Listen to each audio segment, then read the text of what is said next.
नमस्कार मित्रों, मैं नीरज सक्सेना, फिजिक्स फैकल्टी। हमें समतल ध्रुवित प्रकाश उत्पन्न करने की अब विधियाँ पढ़नी। मैंने आपको लिखा दी थी, समतल ध्रुवित प्रकाश उत्पन्न करने की 5 विधियाँ हैं।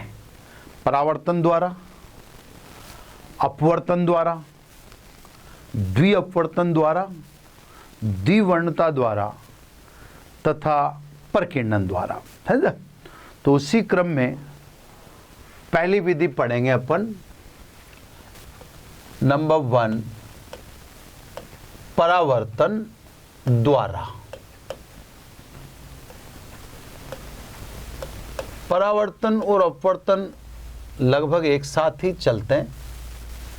बस इसमें यह है कि फिलहाल जब भी हम बात करेंगे तो अपवर्तित किरण पर फोकस नहीं होंगे हम, क्योंकि परावर्तन विधि पढ़ रहे हैं तो हम केवल परावर्तन पर ही फोकस होंगे। ठीक है साहब। कोई भी पारदर्शी माध्यम है, जैसे कांच है, पानी है वगैरह, है ना, ये पारदर्शी माध्यम है ना, पारदर्शी माध्यम है ना। इसमें सब किरण आपतित करने के लिए पहले अभिलंब क्रिएट कर दें। अभिलंब बिना आप किरण चित्र को बना ही नहीं सकते, यह अभिलंब क्रिएट कर दिया। जब आप किसी पारदर्शी माध्यम पर, एक मिनट,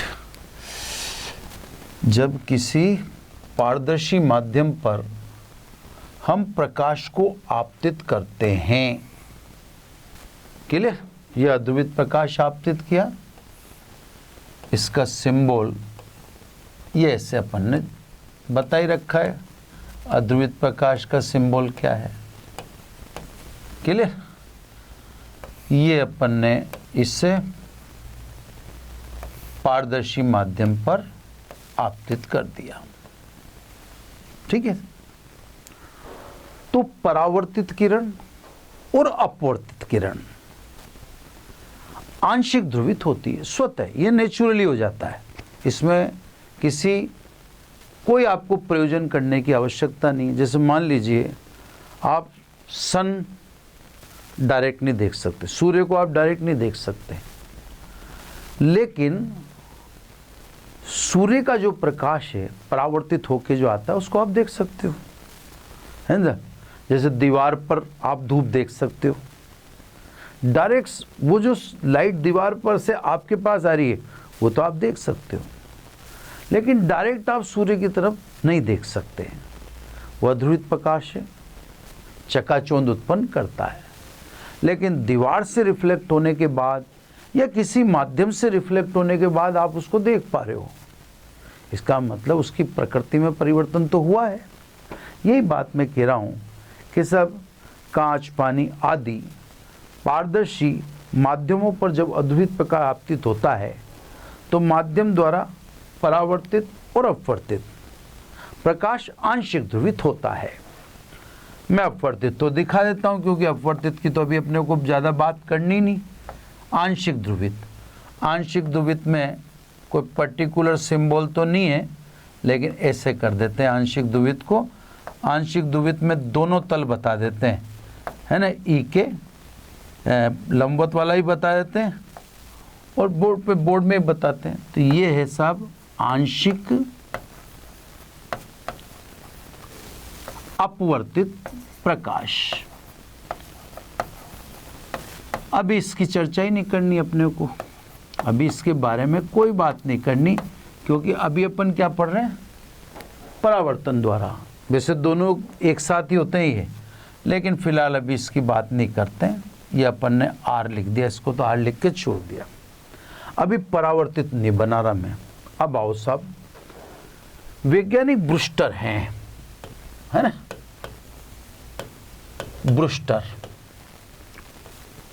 ब्रूस्टर नामक वैज्ञानिक ने कहा कि परावर्तित प्रकाश में ध्रुवण की मात्रा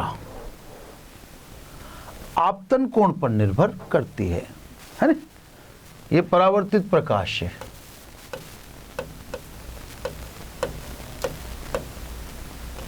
इसमें ध्रुवण की मात्रा आपतन कोण पर निर्भर करती है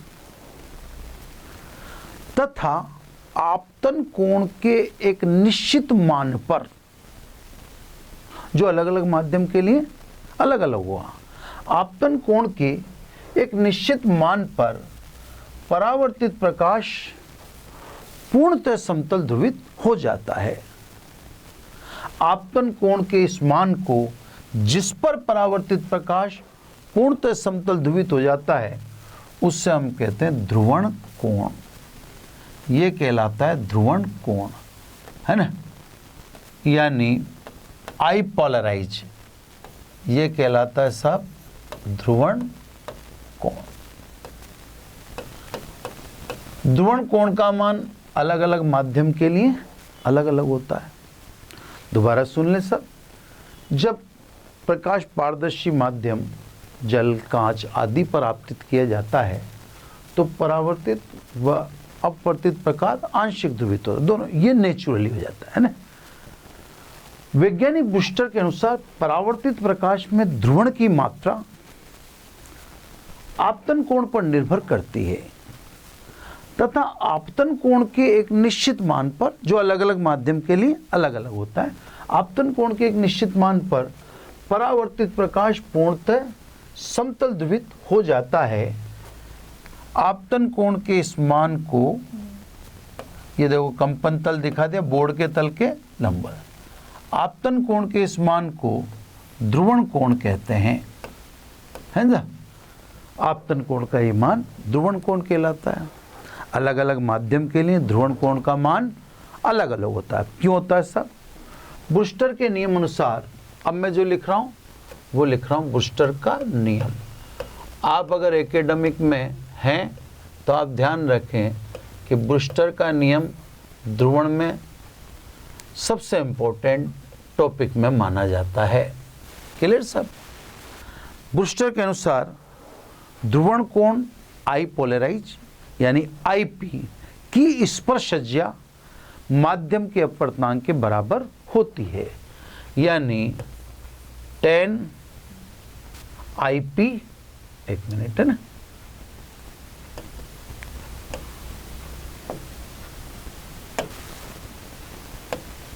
ten IP is equal to N, है ना। ये बूस्टर का नियम है जो इम्पोर्टेंट है। अब इसमें साफ दिख रहा है कि अलग अलग माध्यम के लिए ध्रुवण कोण आईपी का मान अलग अलग होगा। जैसे उदाहरण के लिए, है ना साहब, हमने बात की, जैसे मान लो अपन कांच के लिए बात करते हैं, है ना। कांच के लिए n इज इक्वल टू 1.5, तो सब इसलिए 10 IP इज इक्वल टू 1.5, यानी IP is equal to 10 inverse 1.5। 10 inverse 1.5 ये मान लगभग आएगा 57 डिग्री। तो साहब अगर कांच पर आप 57 डिग्री पर प्रकाश आपतित करें, कितने डिग्री पर? 57 डिग्री पर, तो जो 57 डिग्री पर ही आप देखना, तो 57 डिग्री पर आपतन करने के बाद 57 डिग्री पर ही आप देखोगे तो आपको समतल ध्रुवित प्रकाश मिलेगा, प्लेन पोलराइज लाइट। ये परावर्तित प्रकाश समतल ध्रुवित है। इसी प्रकार अपन बात करें जल के लिए, है ना। जल के लिए n इज इक्वल टू 1.33, है ना। इसलिए IP is equal to 10 inverse 1.33, है ना, यानी IP बराबर ये आता है 53 डिग्री। ठीक है ना। तो कहने का मतलब अलग अलग माध्यम के लिए ध्रुवण कोण का मान अलग अलग है, यानी ध्रुवण कोण माध्यम पर निर्भर करता है ना। ये सब परावर्तन द्वारा समतल ध्रुवित प्रकाश उत्पन्न करना। इसी में एक क्वेश्चन निकलता है ना। वो क्वेश्चन ये है कि यदि आपतन कोण ध्रुवण कोण के बराबर हो तो सिद्ध करो परावर्तित प्रकाश और अपवर्तित प्रकाश परस्पर लंबवत होंगे। ये क्वेश्चन है साहब। तो ये तो हो गया साहब परावर्तन द्वारा समतल ध्रुवित प्रकाश उत्पन्न करना, जिसमें थ्योरी लिखनी है। आपको ध्रुवण कोण पर प्रकाश आपतित करोगे तो अध्रुवित प्रकाश किस में कन्वर्ट हो जाएगा, ये परावर्तित प्रकाश किस में कन्वर्ट हो जाएगा, समतल ध्रुवित में। इसकी अभी बात मत करो, है ना। ये आंशिक ध्रुवित है, इसकी बात नहीं करें। ठीक है।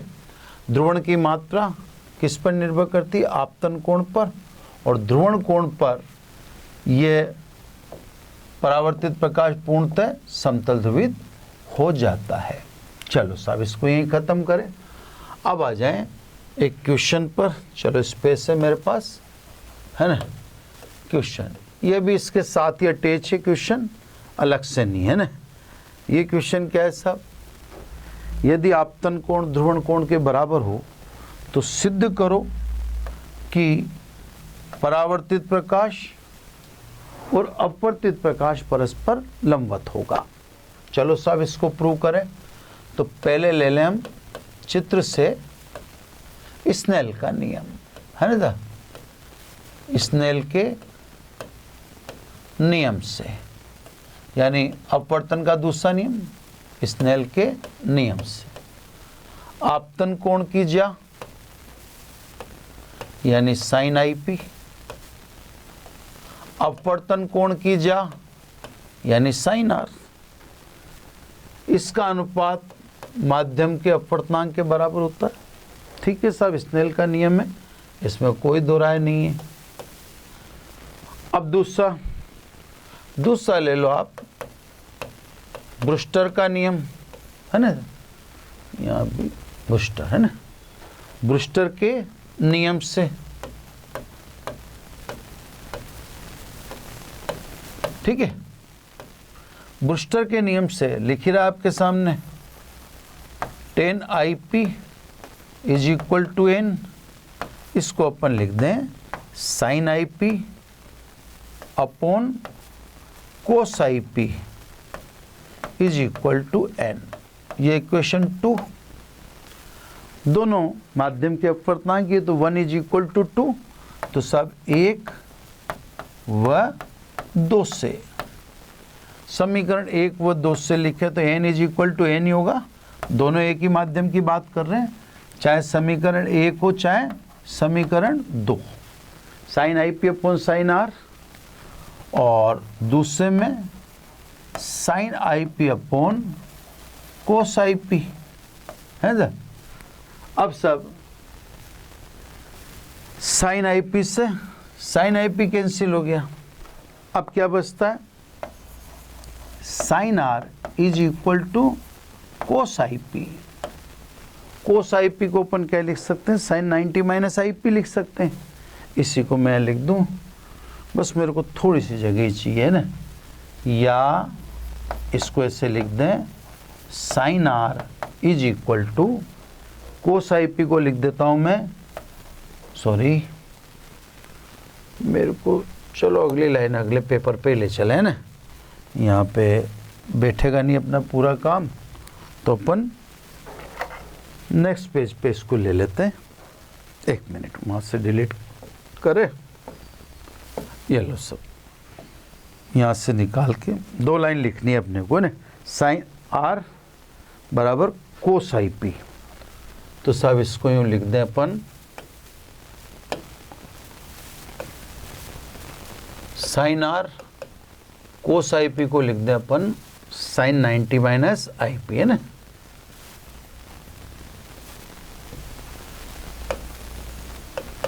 साइन आर और साइन 90 माइनस IP, ये लिख दिया कोस आई पी की जगह, साइन को घटा दें तो अपन ये लिख दें R is equal to 90 minus I P, यानी सीधी सीधी बात है R plus I P is equal to 90। सिद्ध हो गया है ना, हैंस प्रूव। इधर भी देख लो आप, R और आई पी 90 है, 180 में से 90 गया तो ये दोनों के बीच कोण कितना बचेगा, 90 बचेगा भाई। टोटल तो 180 हो गया ना। अभी अपन ने निकाला इससे ही कि आई पी प्लस आर किसके बराबर है, 90 के बराबर है। तो रिमेन 180 में से 90 निकालेंगे तो रिमेन एंगल कितना बचेगा, 90 बचेगा। तो सब अगर आपतन कोण ध्रुवण कोण के बराबर हो तो परावर्तित प्रकाश जो समतल ध्रुवित है और अपवर्तित प्रकाश दोनों परस्पर लंबवत होंगे। प्रूव हो गया है ना। अब ये तो हो गया परावर्तन द्वारा समतल ध्रुवित प्रकाश उत्पन्न करने की विधि। क्लियर। अब आ जाओ नंबर 2 है ना। नंबर 2 में अपवर्तन द्वारा। अब अपवर्तन द्वारा में अपवर्तित किरण को ऑपरेट करेंगे है ना। अपवर्तित किरण में आपने देखा कि अभी तो इसको एक बार ही माध्यम से गुजारा गया है जल कांच आदि से, तो ये क्या हो चुकी, आंशिक ध्रुवित हो चुकी। अगर मैं इसे बार बार माध्यम से गुजारूं तो बार बार जब माध्यम से गुजारूंगा तो इसमें ध्रुवण की मात्रा बढ़ती चली जाएगी और अंततोगत्वा अपवर्तित प्रकाश भी किस में रूपांतरित हो जाएगा, समतल ध्रुवित में। तो सब यहाँ क्योंकि परावर्तन ही पढ़ रहे थे इससे हम सारा किस पर फोकस रहे, इस पर। लेकिन अब हम अपवर्तन पढ़ रहे हैं तो अब इस किरण पर फोकस होते हैं। चित्र आप यही मान लो, बस अब माध्यम को बार बार रखना पड़ेगा क्योंकि एक बार पारदर्शी माध्यम रखने से प्रकाश आंशिक ध्रुवित हो जाता है अध्रुवित से। तो बार बार उसे माध्यम से गुजारेंगे तो उसमें ध्रुवण की मात्रा बढ़ती चली जाएगी और ध्रुवण की मात्रा बढ़ती चली जाएगी तो अंततोगत्वा अपवर्तित प्रकाश भी क्या हो जाएगा, समतल ध्रुवित हो जाएगा। अब देखो इसके लिए क्या करते हैं, ये देखो सर बार बार अपने को उसमें से गुजारना। तो मैं जैसे मान लीजिए कांच है तो ये प्लेटें रख देता हूँ है ना, ये सब अनेक प्लेटें रख दी, ये इसलिए कि प्रकाश बार बार गुजरे। ये देखो ये प्लेट्स रख दी, ठीक है।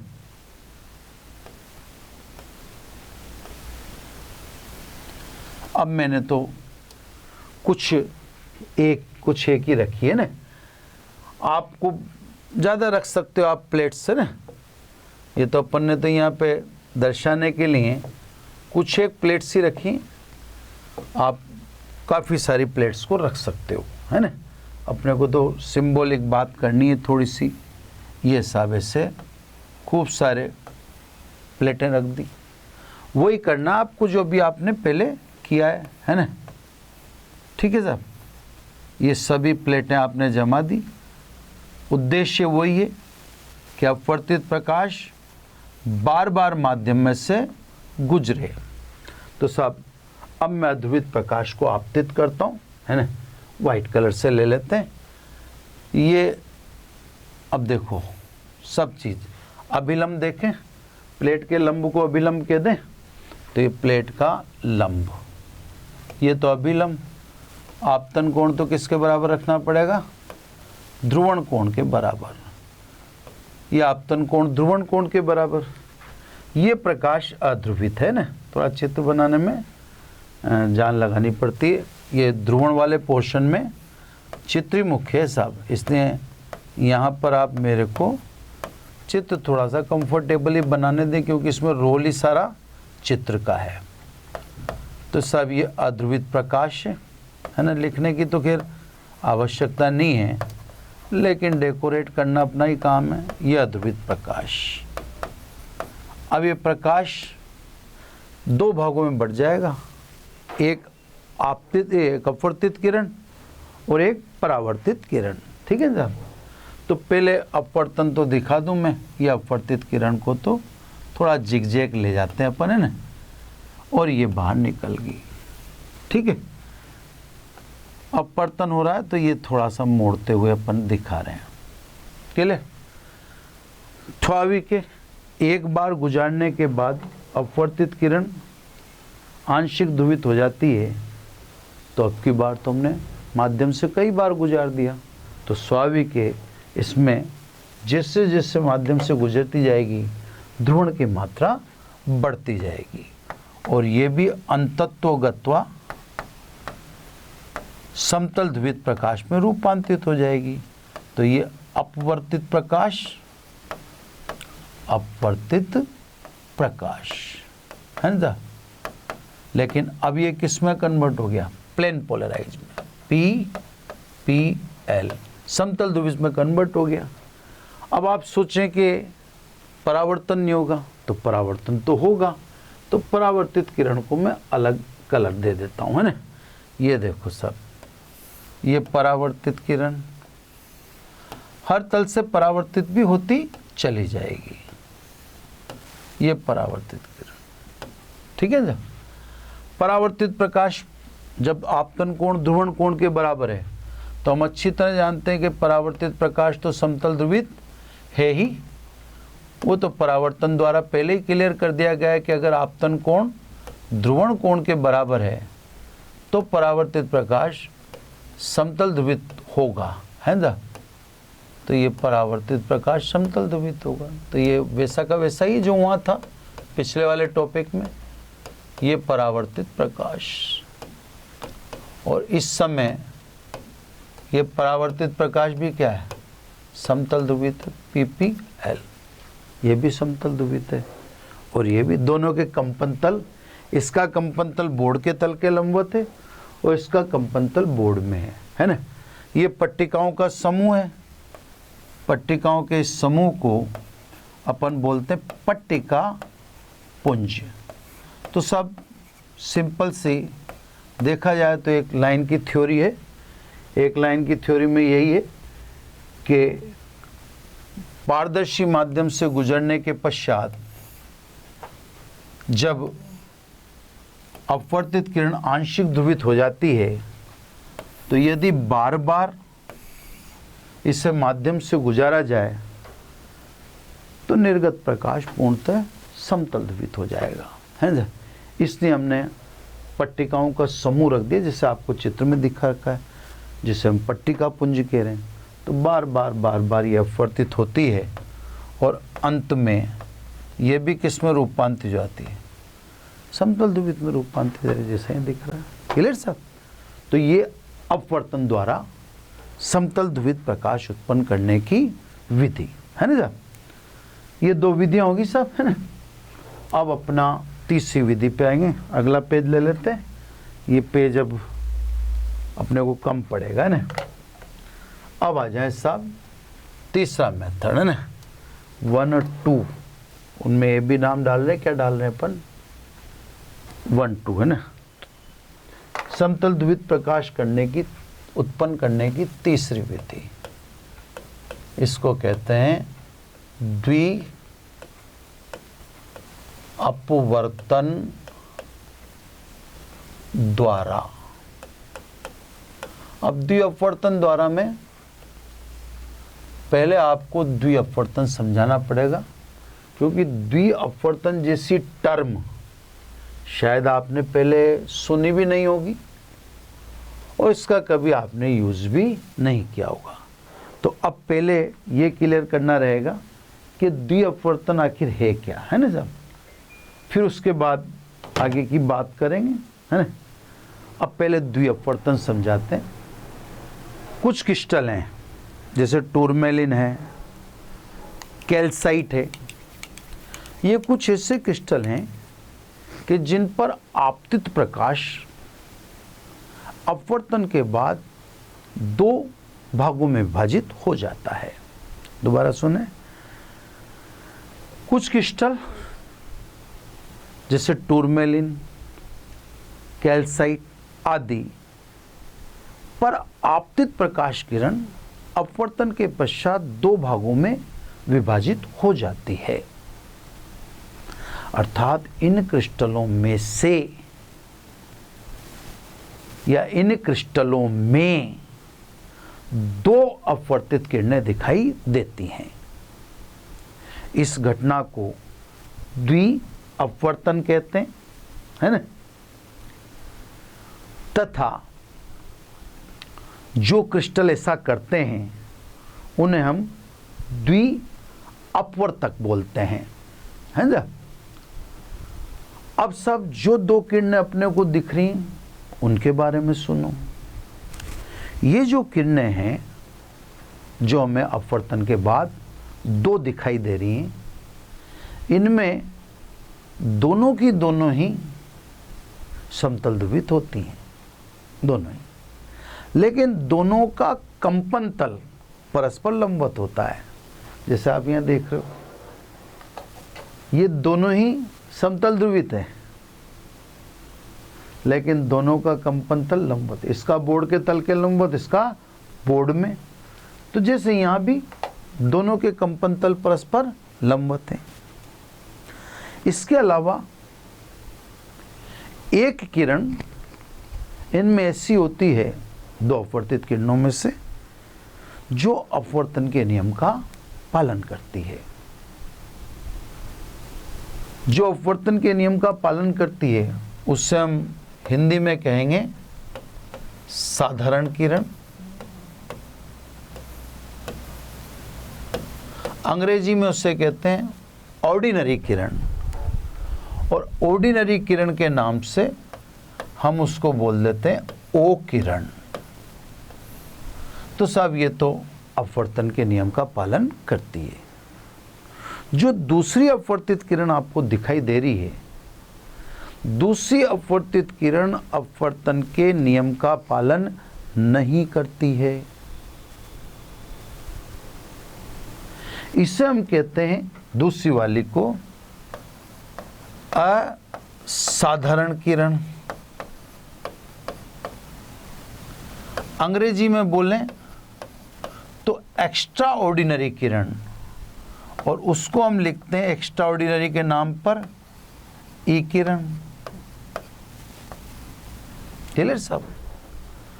दोनों समतल ध्रुवित हैं और दोनों के कंपन तल परस्पर लंबवत हैं। क्लियर? अब सब सीधी सी बात है कि दोनों के कंपन तल लंबवत हैं और दोनों आग पर आएंगी तो अध्रुवित हो जाएंगी। अब इसमें से क्या है, एक किरण को आप आंख पर आने से रोक लो, ई को तो रोक नहीं सकते क्योंकि तो अपवर्तन के नियम का पालन नहीं करती। तो आंख पर आने से किससे रोक लेंगे हम? जो प्रकाश के नियमों का पालन करती है, यानी साधारण किरण को हम आंख पर आने से रोक लेंगे। साधारण किरण को आंख पर आने से रोक देंगे तो फिर जो निकल के आएगी वो कौन सी? असाधारण किरण। और दोनों क्या है? समतल ध्रुवित। तो आपको असाधारण किरण के रूप में क्या मिल जाएगा? समतल ध्रुवित प्रकाश मिल जाएगा, है ना। अब देखो, अभी दोबारा सुनाऊंगा। अब मैं पहले चित्र वगैरह बना देता हूँ, फिर मैं मेरी स्पेस देखूंगा ना। ये शाब्दी अपवर्तन में आपको पहले तो चित्र में दिखाता हूँ, है ना। ये देखो, ये अब वो क्रिस्टल हैं जो भी आप समझो कैल्साइट वगैरह। अभी पूरी बात को एक बार और सुनाना बाकी है मेरे को, मैं अभी एक बार और सुनाऊंगा। ये सब एक तो जो अपवर्तन के नियम का पालन ही नहीं करती, जो अपवर्तन के नियम का पालन नहीं करती उसको तो मैंने सीधा गुजार दिया, है ना। ये तो अध्रुवित प्रकाश। अब तो सिंबल से समझ लिया करो आप, है ना। ये तो अध्रुवित प्रकाश है जो अपवर्तन के नियम का पालन नहीं करती है, तो वो भी समतल ध्रुवित। इसको तो हम बोलते हैं ई किरण। देखो काम मुड़ी, ये सीधी की सीधी निकल गई, ये तो कहलाती है ई किरण। और दूसरी मुड़ गई, सघन माध्यम में जाती ये देखो टर्न ले देती है। ये दूसरी वाली आपको जो दिख रही है ये अपवर्तन के नियम का पालन करती है ये भी समतल द्विविध प्रकाश, इसका कंपन तल बोर्ड के तल के लंबवत है ना। इसको कहते हैं हम ओ किरण। ये सब बाकायदा, ये देखो आई, अब आई पी वगैरह को छोड़ दो आप, है ना। अब आप परावर्तन नहीं पढ़, और यार तो जिसने अपवर्तन के नियम का पालन किया उसको बोल रहे हैं हम ओ किरण, और दो जो सीधी निकल गई उसे बोल रहे हैं हम ई किरण। अब दोबारा एक बार और सुन ले।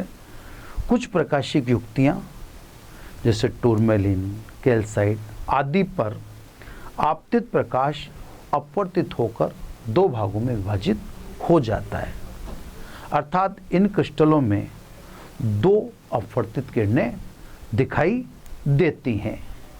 इस प्रक्रिया को या इस घटना को द्वि अपवर्तन कहते हैं तथा क्रिस्टल को द्वि अपवर्तक कहा जाता है। दिखाई देने वाली दो अपवर्तित किरणों में से एक किरण ऐसी है जो अपवर्तन के नियम का पालन करती है, उससे हम साधारण किरण यानी ओ किरण कहते हैं, यानी ऑर्डिनरी किरण। तथा दूसरी किरण वो है जो क्या नाम से अपवर्तन के नियम का पालन नहीं करती, इससे इंग्लिश में एक्स्ट्रा ऑर्डिनरी किरण, हिंदी में असाधारण किरण, और इससे हम इसको लिखते हैं ई किरण, है ना। दोनों ही ई किरण व ओ किरण दोनों ही समतल ध्रुवित प्रकाश हैं, दोनों के दोनों, लेकिन दोनों के कंपन तल परस्पर लंबवत होते हैं। इनमें से किसी एक किरण को हम नेत्र पर आने से रोक दें, और रोकेंगे किससे? साधारण किरण को, है ना। तो इनमें से किसी एक किरण को हम नेत्र पर आने से रोक दें तो जो प्रकाश प्राप्त होगा वह प्रकाश समतल ध्रुवित होगा। अब रोकना ओ किरण को है, बिल्कुल क्लियर है ये बात, है ना। रोकने के लिए अब आप एक प्रयोजन करोगे, उस प्रयोजन को कहते हैं निकोल प्रिज्म, है ना। तो अब अपन व्यवस्था करने जा रहे हैं, निकोल प्रिज्म पढ़ने जा रहे हैं, है ना। निकोल प्रिज्म में अब आपको ये देखना है कि ओ किरण को आप आंख पर आने से कैसे रोकते हैं। ओ किरण को रोकने का मेथड आ गया आपका, फिर आप समझ लें कि आपने क्या पैदा कर लिया, समतल ध्रुवित प्रकाश उत्पन्न कर लिया, है ना।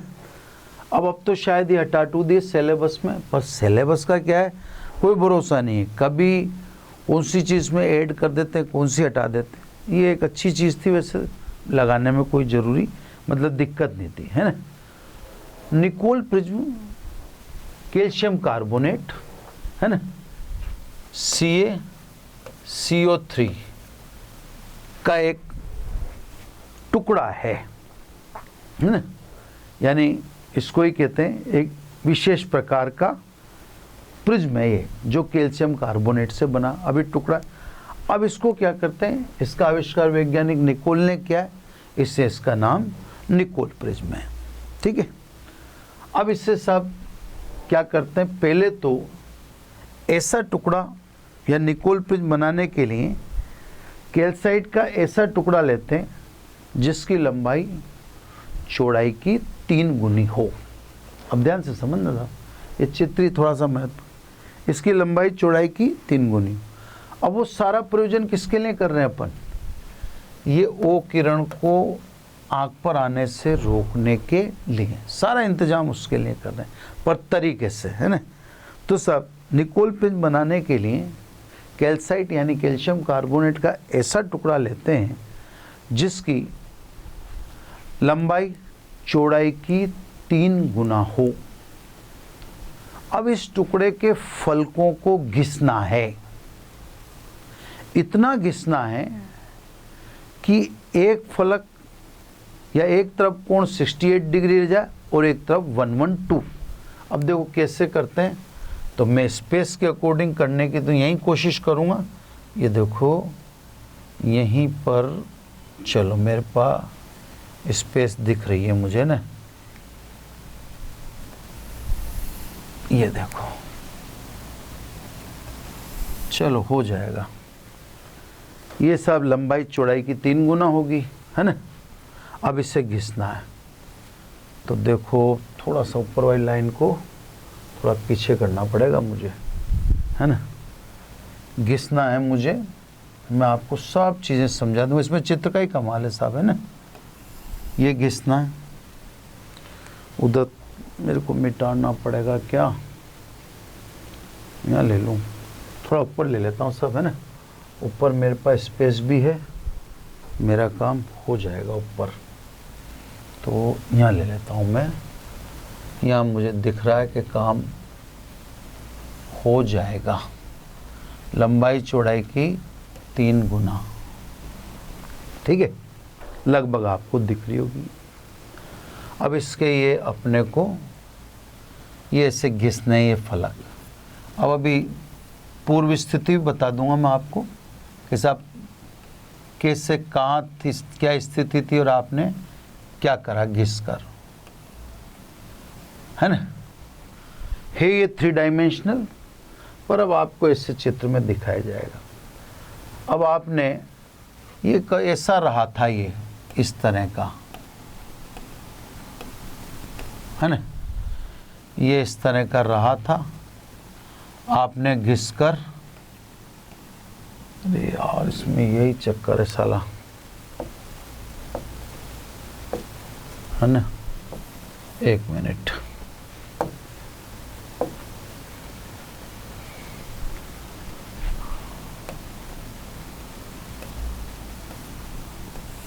ठीक है। अब आपने घिसा, इतना घिसा कि ये एंगल तो रह जाए 68 डिग्री और ये एंगल हो जाए 112। देखो अब जो मुझे याद है, अब ये 3D चित्र हैं, ज़्यादा डेप्थ में तो मैं भी इसमें नहीं जा पाऊँगा। ऐसा घिस दें आप, ठीक है, इतना आपको घिसना है, ठीक है साहब। अब घिसने के बाद मुख काट, इसको कहेंगे मुख काट। देखो मैं लिखता भी जाऊँ, यह है मुख काट। कलर अलग अलग ले लूँगा मैं, मुख काट, ठीक है। मुख काट से 90 डिग्री पर से इसके 2 टुकड़े कर लें। ये सब मुख काट से 90 डिग्री, येलो पेन ले लेता हूँ, आपको ऐसे इसके समान 2 पीस करने हैं। ये ऐसे, ये कितने डिग्री पर है, पेन चेंज कर लेता हूँ, है ना। पेन डिफरेंट कलर से चलेगा इसमें काम। ये 90 डिग्री पर, है ना। आप इसके 2 पीस कर लें इक्वल, दोनों को आप घिसें अच्छी तरह से, पॉलिश करें, पॉलिश करके वापस चिपका दें। आपने जो ये 2 पीस करे थे यहाँ से काट के, इनको आपने उखाड़ा, पॉलिश किया, है ना। पॉलिश करने के बाद आपने इनको पारदर्शी सीमेंट, एक ट्रांसपेरेंट सीमेंट होता है, उस सीमेंट का नाम है कनाडा बाल्सम। कनाडा बाल्सम, है ना। इस सीमेंट पारदर्शी ना, पारदर्शी, ये सब कमाल जो करेगा ना कनाडा बाल्सम, इसी का पारदर्शी सीमेंट कनाडा बाल्सम से इससे सब वापस चिपका दें, ठीक है साहब। ये आपने चिपका देना है। अब इसका निचला भाग और ऊपरी भाग, इन दोनों पर कालिक पोत दें। अब ब्लैक पेंट है तो कालिक वाली तो मैं दिखा नहीं पाऊंगा, आपको एक ग्रीन से दिखाता हूँ कि साहब यहाँ भी कालिक पोत दी, नीचे की तरफ भी, और ऊपर भी ऐसा ब्लैक पेंट कर दिया, है ना। ये सब ब्लैक पेंट कर दी यहाँ भी और ऊपर। वो इतनी सफाई से नहीं हो पाता, लेकिन आपको बात को समझना ही तो है, ज़्यादा तो कुछ ऐसा करना नहीं, बस चित्र ही तो देखना है, इसमें चित्र में ही है जो भी है। तो ये सब ब्लैक पेंट इसे बोलेंगे अपन, है तो ग्रीन लेकिन अब बोलेंगे ब्लैक पेंट। तो सब ये आपने ब्लैक पेंट कर देना है, ठीक है।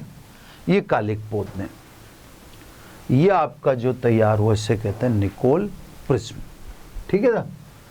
अब जो जो अपने में मुख्य बात थी वो अपन ने बता दी। अब इसकी वर्किंग समझाता हूँ मैं, ना। बनावट तो आपको बताई दी मैंने कि बनावट में एक बार और समझाता हूँ 2 मिनट में, और फिर अपना काम चालू करते हैं अपन। 1 मिनट।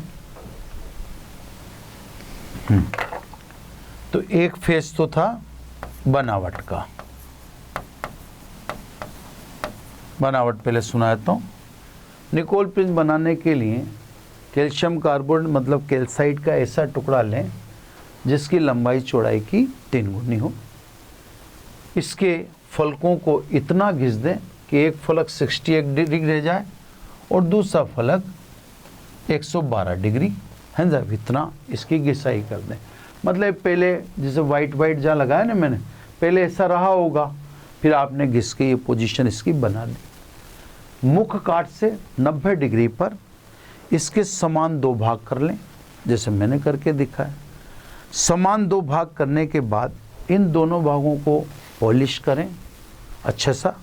पॉलिश करने के पश्चात पारदर्शी सीमेंट कनाडा बाल्सम से इन्हें चिपका दें, ठीक है साहब। ये निकोल पेंट तैयार हो गया। इसके ऊपर और नीचे वाले फलक पे ब्लैक पेंट कर दें, ऊपर भी और नीचे भी, जो अपन ने कर दिए ग्रीन टाइप से अपन ने दिखा रखे उस ब्लैक पेंट को। अब देखो, अब मैं समझाऊंगा वर्किंग, है ना, कार्य प्रणाली। दियावर्तन तो मैंने क्लियर कर ही दिया आपको। अब वर्किंग में देखो, पहले मेरे को यह ध्रुवित प्रकाश इस पर आपतित करने दो। यह ध्रुवित प्रकाश इस पर आपतित कर दिया, है ना, क्लियर। यह ध्रुवित प्रकाश सिंबल से पता पड़ जाता है आपको, इसलिए ज़्यादा अपने को मेहनत करनी नहीं पड़ती। ये सब अध्रुवित प्रकाश आपतित कर दिया। जैसे कैल्साइट में एंटर करेगा, एक किरण तो सीधी निकलेगी, ई किरण है, दूसरी किरण यहाँ से बाइफरगेट होगी, तो ये ई किरण और ओ किरण। ये तो ई किरण, थोड़ा छोटे बना दूं कंपन तल को, है ना, ये छोटे बना दी। ये तो गुजर जाएगी सीधी, यानी आपको ई किरण मिलेगी कुल मिलाकर, और ई किरण अकेली मिलेगी तो अकेला तो ई भी समतल ध्रुवित है और ओ भी समतल ध्रुवित है। ये आपको जो मिली ये ई किरण है जो समतल ध्रुवित प्रकाश है, और ये जो है ये ओ किरण है। इसको मैं थोड़ा सा दूसरे कलर में दे दूं, ये देखो येलो में डाल दिया मैंने। चलो अब येलो में डाल दिया। अब ये दूसरी किरण जो है जिसे ओ किरण बोलेंगे अपन, ये सब इधर एब्जॉर्ब हो जाएगी, ये काले किए हुए भाग से एब्जॉर्ब होगी ओ किरण। अब ये कैसे एब्जॉर्ब होगी, या ये नेत्र तक क्यों नहीं पहुंची, है ना, यहाँ आंखें आपकी, तो ये नेत्र तक क्यों नहीं पहुंची, इसका कारण अब आपको मेरे को समझाना है। अब ध्यान से समझना साहब, क्योंकि अब जो अपन समझेंगे वो थोड़ा मैथमेटिकल है मामला। जैसे ही निकोल प्रिज्म पर हम अद्वित प्रकाश आपतित करते हैं तो द्विअपवर्तन के कारण ये ई किरण और ओ किरण के रूप में विभाजित हो जाता है। वो तो अपन ने सामने भी दिख रहा है, क्लियर। अब ध्यान से ई यहीं से लिखूं, बड़ा थोड़ा सा आपको यहाँ ध्यान से समझना पड़ेगा, है ना। ये देखो कैल्साइट, है ना। कैल्साइट का अपवर्तनांक ई के लिए तो है 1.658, ये किसके लिए, सॉरी ओ के लिए ना, ओ किरण के लिए। बहुत ध्यान से समझना, छोटी सी बात है। और ई किरण के लिए है 1.468,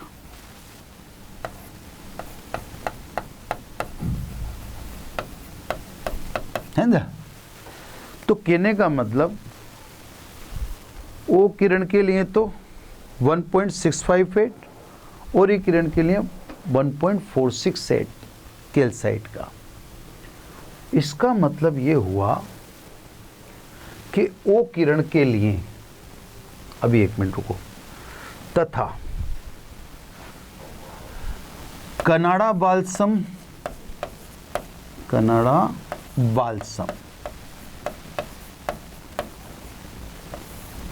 का दोनों के लिए ही अपवर्तनांक है,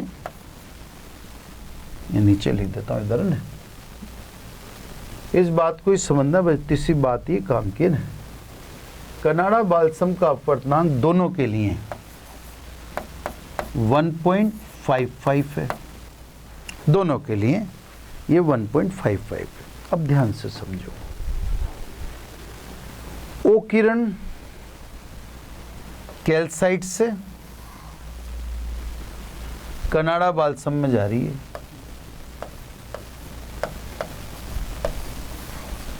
है ना। कनाडा बाल्सम का अपवर्तनांक क्या है, एक मिनट इसको मैं अगले पेज पर ले लेता हूँ, यहाँ पे दिखाने से उस जमेगा नहीं आपको बात, है ना। इसको तो यहाँ से हटा देता हूँ, यहाँ से तो इसको मिटा दें। अब अगले पेज पे चलें अपन।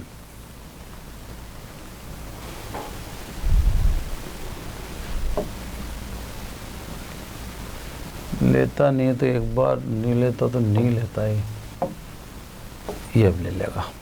चलो देखो, अब ध्यान से समझना आप, यहाँ पे मैं समझा देता हूँ, है ना। अब ओ किरण,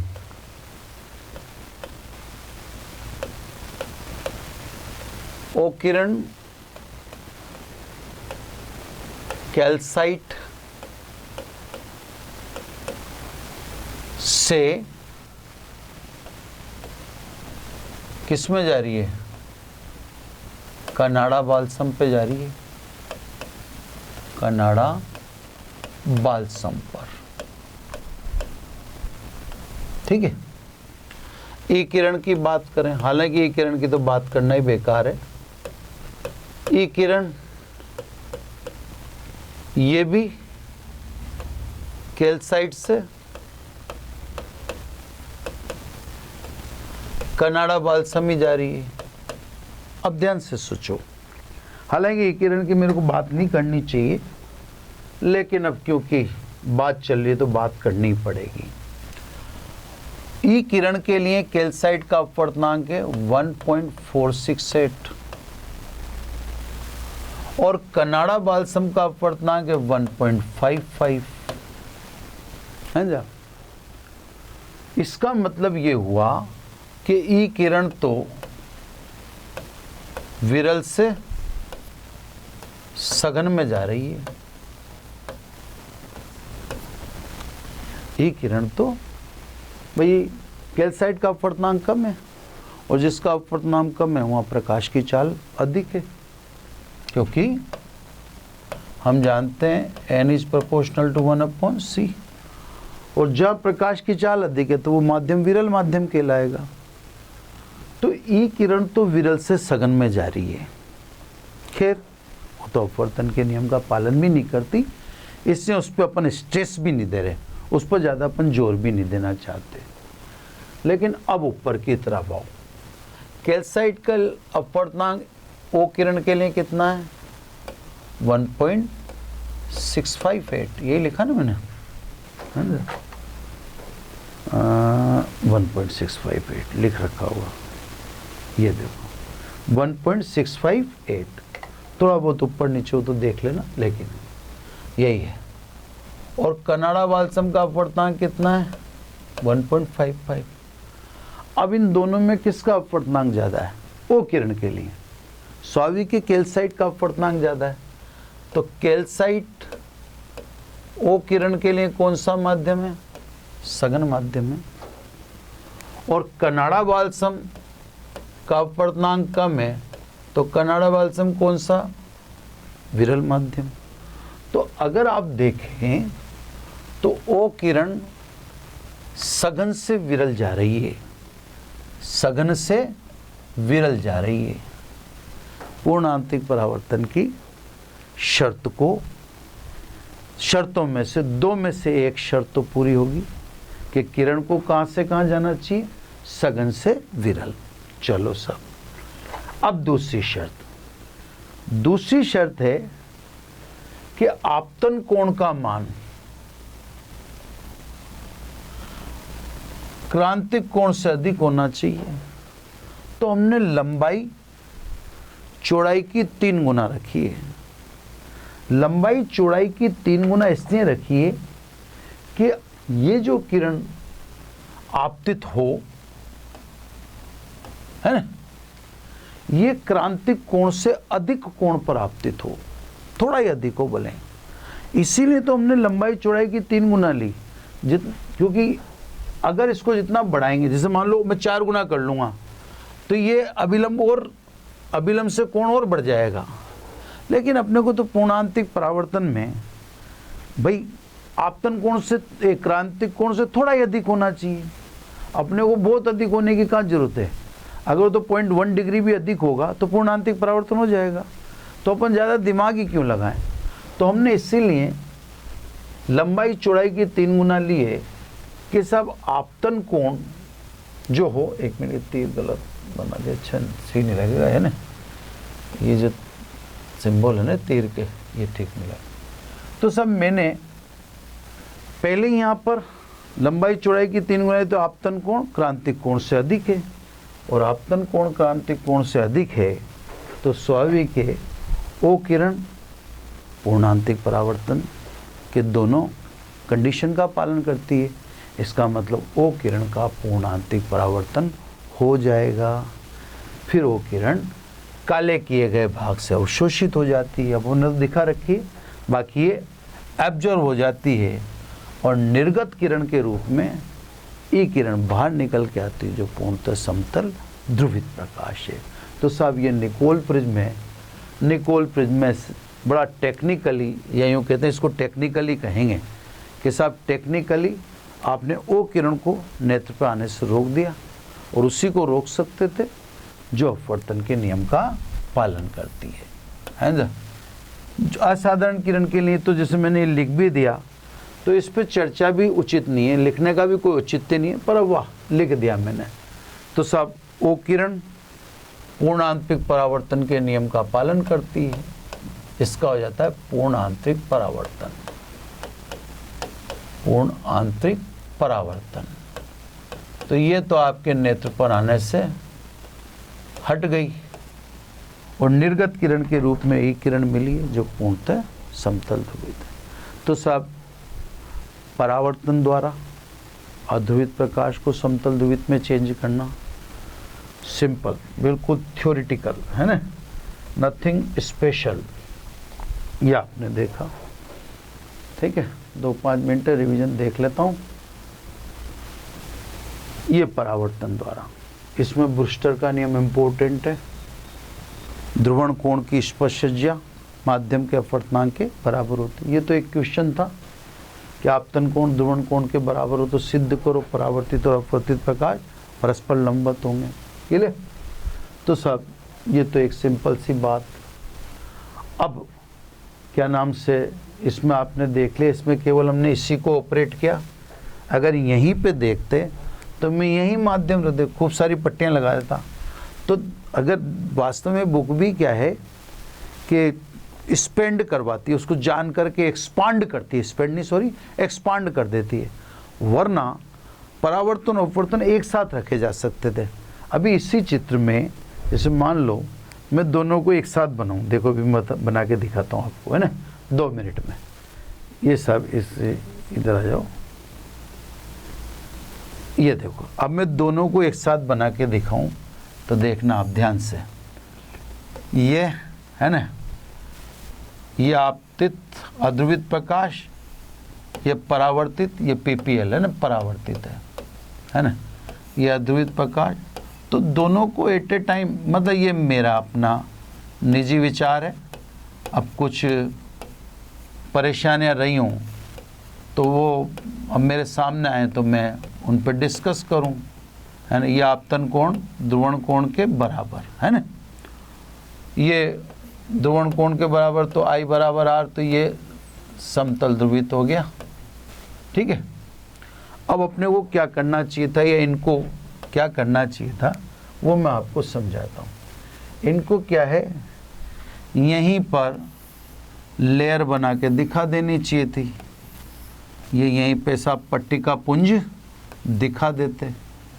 ये पट्टिका पुंज यहाँ भी दिखाया जा सकता था, ऐसे प्लेटें यहाँ भी बन सकती थी, उसमें कोई दो राय नहीं था, है ना। तो ये प्लेटें यहाँ भी क्रिएट की जा सकती थी, वो की वही बन गई। अब इनको क्या करना था कि यहीं पर मेरा ये अपना व्यक्तिगत आइडिया, अब ये सही है कि नहीं है वो भगवान जाने। ये साहब इसको मोड़ दें आगे पीछे थोड़ा सा, अपवर्तन है तो ये तो अपवर्तित प्रकाश हो गया जो समतल ध्रुवित है ना, यानी प्लेन पोलराइज लाइट। और यहाँ से आप परावर्तित प्रकाश को ज़्यादा किरणें दिखा दो, और क्या, वहाँ भी आपने ज़्यादा ही दिखाई है तो यहाँ भी ज़्यादा दिखा दो। ये सब परावर्तित है और सब के सब क्या है, समतल ध्रुवित है।